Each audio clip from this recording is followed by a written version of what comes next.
نو ځکه ټول مسلمانان ذل دي، یهودان په مسلط دي، امریکا په مسلط ده، نیټو په مسلط ده، ټول خېټه ته کار کوي او خوټه ته کار کوي، بل کار نشته.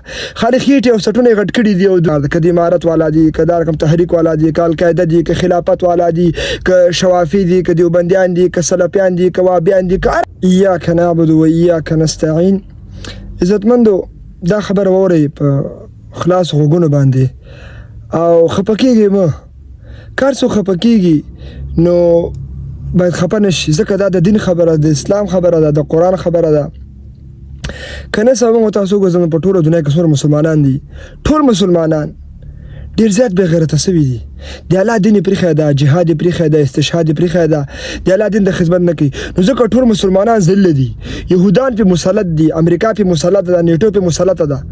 خاص کر که موږ تاسو ګورو امارت، القاعده، خلافت والا، تحریک طالبان والا، د وابیان او پنجپیریان او دیوبندیان او شوافی او موالکان او ټرت او لغت، دا ټول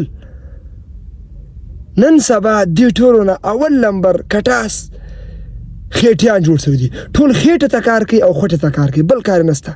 خالي خېټې او سټونه غټ کړي دي او دنیا د ورونو خوراکونه دي او سکاکونه دي او د الله دین غم ورسره نشته.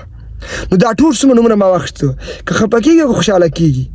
موږ تاسو ټولو ته پکار ده، که د امارت والا دي، که دا رقم تحریک والا دي، که القاعده دي، که خلافت والا دي، که شوافی دي، که دیوبندیان دي، که سلفیان دي، که وابیان دي، که هره بلا ده، دا ټول باید راجمع سي، متحد او متفق سي، یو موټی او باید یهودو مقابله شروع کړي.